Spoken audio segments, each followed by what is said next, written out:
Oi, pessoal, bem-vindos! Sabe aquela pergunta que fica martelando na cabeça às vezes? O que no fundo nos faz ser nós mesmos? Pois é, nesta nossa conversa, a gente vai mergulhar na ciência por trás da identidade para tentar desvendar o que nos torna tão singulares e, quem sabe, como acessar aquele nosso potencial mais profundo.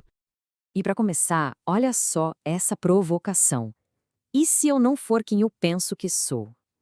É uma pergunta forte, né? E se essa imagem que a gente constrói da gente mesmo for só a pontinha do iceberg? Exatamente essa questão que vai ser o nosso guia hoje. Então, essa busca pelo eu, ela não é de hoje, de jeito nenhum. É uma das questões mais antigas da humanidade lá da filosofia.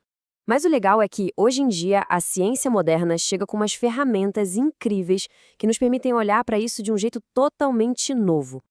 Pensa bem, a gente tem Sócrates, lá atrás, falando conhece-te a ti mesmo.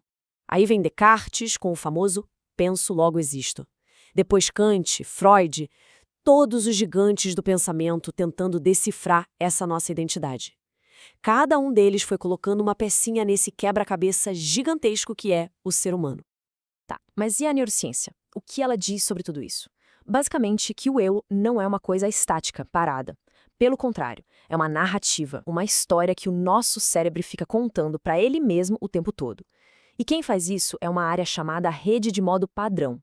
Ela que liga os pontos entre passado, presente e futuro. É tipo o nosso roteirista particular, sabe?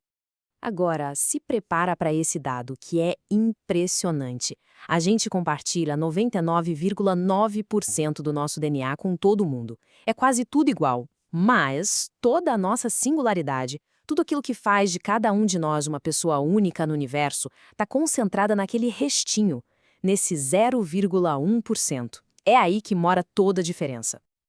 Ok, então como é que essa singularidade se forma? Existe um modelo bem interessante que divide a coisa no meio. Metade, 50%, é o que a gente herda, genética, temperamento, aquilo que já vem de fábrica. E a outra metade? Essa a gente adquire ao longo da vida, com as nossas experiências, os relacionamentos e um ponto super importante, as feridas emocionais que vamos acumulando. E é exatamente sobre essas feridas que a gente vai aprofundar agora. A gente vai explorar 5 padrões emocionais que nascem lá na infância e que muitas vezes, sem a gente nem notar, acabam moldando e muito a pessoa que nos tornamos. E são essas aqui as 5 feridas principais: a rejeição, o abandono, a humilhação, a traição e a injustiça. O interessante é que, para cada uma delas, a gente desenvolve um mecanismo de defesa, quase como uma máscara mesmo, para se proteger da dor. E essas máscaras que a gente usa para sobreviver, é super importante a gente entender uma coisa. Elas não são vilãs. Pelo contrário, elas são estratégias de sobrevivência muito inteligentes que o nosso sistema criou para dar conta da dor. Cada ferida vai ter a sua máscara correspondente. Vamos dar uma olhada em cada uma. A primeira é a rejeição. Ela geralmente dá origem à máscara do escapista. Sabe, aquela pessoa que, por ter um medo muito grande de ser rejeitada, tende a se encolher, a querer sumir, ocupar o mínimo de espaço possível. É quase uma tentativa de se tornar invisível para não sentir a dor do pânico que a rejeição causa. Depois, vem a ferida do abandono. E essa gera a máscara do dependente. Aqui, o medo mais profundo é o da solidão. E isso se reflete numa busca constante por apoio, por conexão, quase como se a pessoa precisasse de outra para se escorar, para se sentir segura emocionalmente. A terceira é a humilhação, e a máscara que ela cria é a do masoquista. Mas calma, essa palavra aqui não tem a ver com sentir prazer na dor. É mais sobre aquela tendência de se colocar em último lugar, de pegar o peso do mundo para si. E o mais curioso é que o grande medo aqui é a liberdade. Porque ser livre pode ser assustador, né? Então a pessoa acaba se sobrecarregando com os problemas dos outros para não ter que lidar com a própria liberdade. Aí temos a traição. Quando essa é a ferida, a máscara que aparece é a do controlador. Faz sentido, né? O medo de ter a confiança quebrada de novo faz com que a pessoa queira ter controle de tudo e de todos ao redor. É uma forma de se proteger. E isso, às vezes, se reflete até no corpo, que parece uma fortaleza, exibindo força para proteger um lado mais vulnerável. E, para fechar essa parte, a injustiça. Essa ferida costuma gerar a máscara do rígido. O medo aqui é da frieza, da crítica. Então a pessoa entra numa busca sem fim pela perfeição. Ela se torna super organizada, metódica, com uma postura até mais dura, como se o corpo inteiro tentasse ser perfeito para ninguém encontrar um defeito. Ufa, eu sei, parece tudo meio denso, meio pesado, mas é agora que vem o pulo do gato, a grande virada da nossa conversa. Por quê? E se a gente olhasse para tudo isso de um outro jeito? E se, por trás de cada uma dessas dores, na verdade, estivesse escondido um talento, um verdadeiro superpoder? Essa pergunta aqui, ela realmente muda o jogo. Porque a ideia não é mais olhar para essas feridas como defeitos que precisam ser consertados. A proposta é começar a enxergá-las como um terreno fértil, o lugar exato de onde podem brotar as nossas maiores forças. Vamos voltar para a rejeição, então. Aquela dor de se sentir invisível, ela pode dar origem a uma mente extremamente criativa.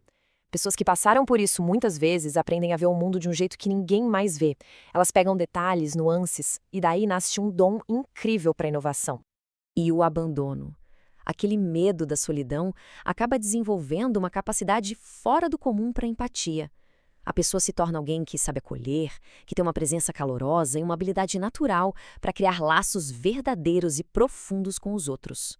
E a humilhação, que parecia tão pesada? Pois é, a experiência de carregar tantos pesos acaba gerando uma força interna, uma resiliência gigantesca. É a capacidade de aguentar o tranco e de ser um porto seguro, um apoio sólido para outras pessoas. Lembra do controlador, da ferida, da traição? Então, aquele medo de ser traído acaba forjando líderes natos. Para se proteger, a pessoa desenvolve uma visão estratégica, um foco em resultados que é impressionante. O que era defesa vira uma potência para liderar. E por último, a injustiça. Aquela busca incansável pela perfeição, ela se transforma num dom para a excelência. Gera uma pessoa super organizada, com um senso de ética muito forte e uma capacidade de fazer as coisas de um jeito impecável. Então, o grande ponto, a chave de tudo, é o seguinte: o objetivo não é apagar as feridas ou arrancar as máscaras. A jornada é outra. É sobre reconhecer tudo isso, entender os presentes que essas dores trouxeram e, finalmente, integrar todas as partes da nossa história. É acolher a sombra para poder brilhar com a nossa luz mais forte. E essa citação, ela traz uma ideia muito profunda, né? De que talvez exista uma essência em nós que vem antes de tudo. Antes de qualquer ferida, de qualquer máscara, uma essência que já estava lá, inteira, antes mesmo da gente nascer e viver qualquer coisa. No final das contas, essa jornada de autoconhecimento não é sobre se transformar em outra pessoa, é sobre finalmente reconhecer e aceitar quem a gente já é na nossa totalidade. A singularidade não é uma meta, é um chamado, é um convite para abraçar a nossa história por inteiro e viver a vida de forma plena, a partir de tudo que nos forma.